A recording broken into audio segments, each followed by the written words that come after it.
सध्याचे मुख्यमंत्री हे घटनाबाह्य आहेत, बेकायदेशीर आहेत, हे सर्वोच्च न्यायालयाने सांगितलं आहे.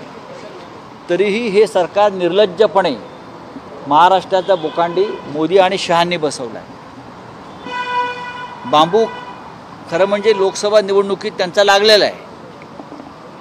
लोकसभा निवडणुकीमध्ये त्यांच्या महायुतीला आम्ही सगळ्यांनी मिळून जो बांबू घातलेला आहे तो बांबू अजून निघालेला नाही आहे. तो काढण्याचा ते प्रयत्न करत आहेत. त्याच्यामुळे त्यांना स्वप्नातसुद्धा बांबू बांबू दिसतो एवढा आतमध्ये गेलेला आहे तो बांबू. आणि विधानसभेला हा बांबू आरपार जाईल हे लिहून घ्या. आणि ह्याच बांबूचे फटके या सगळ्या गद्दारांना लोक रस्त्यावर मारतील. त्यांनी आता बांबूची त्यांना आठवण झालीच आहे. या बांबूचे खूप बाय प्रॉडक्ट्स आहेत असं म्हणतात ते, बरं का.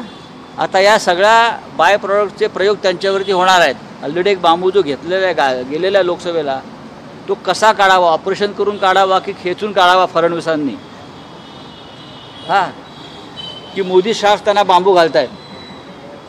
तर या आता बांबूवरती ते आता अभ्यास करतील आणि कदाचित त्यांना बांबूवरती अभ्यासावरती एखादी डिग्री मिळू शकते बोगस.